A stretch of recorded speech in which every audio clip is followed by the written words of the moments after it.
उत्तर प्रदेश अधीनस्थ सेवा चयन आयोग के माध्यम से कुल 7,994 पदों के लेखपाल की जो भर्ती है उसको किया जा रहा है और उसके लिए ऑनलाइन आवेदन मांगे गए हैं। ऐसी अवस्था में एक कैटेगरी जो ईडब्ल्यूएस नाम से जानी जाती है उसके लिए आवेदन करते समय जो उनका डॉक्यूमेंट रखना है वो किस तिथि का होना चाहिए, ये थोड़ा सा यहाँ पे ध्यान रखिएगा, क्योंकि इन्होंने स्पष्ट रूप से कह रखा है। पहली बात, ईडब्ल्यूएस श्रेणी में तो हम उनको काउंट करेंगे जिनकी वार्षिक आय क्या है, आप कह सकते हो 8 लाख से ज़्यादा नहीं है। मतलब आप कह सकते हो 8 लाख रुपए से ज़्यादा उनकी क्या है, आय नहीं है वित्तीय वर्ष में, उससे कम है, उन्हीं को हम ईडब्ल्यूएस में रखेंगे। और ऐसी अवस्था में आप कह सकते हो उनको 10% का जो एक रिजर्वेशन होता है वो दिया जाता है। अब यहाँ पे ध्यान रखिएगा कि उनका जो प्रमाण पत्र होना चाहिए वो कैसा होना चाहिए।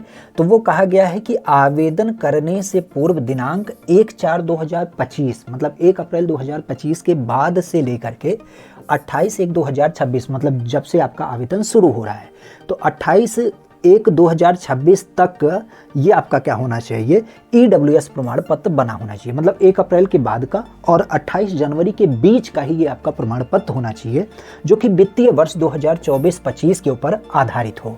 वित्तीय वर्ष 25-26 हेतु ये क्या हो, मान्य हो, मतलब अगले वर्ष के लिए ये मान्य हो।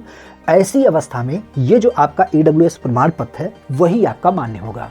अब बहुत सारे बच्चे ऐसे होंगे जो पुराना प्रमाण पत्र रखे होंगे, तो वो थोड़ा सा यहाँ पे ध्यान रखेंगे, क्योंकि पुराना आपका एक तरीके से कहा जा सकता है कि रिजेक्ट हो सकता है।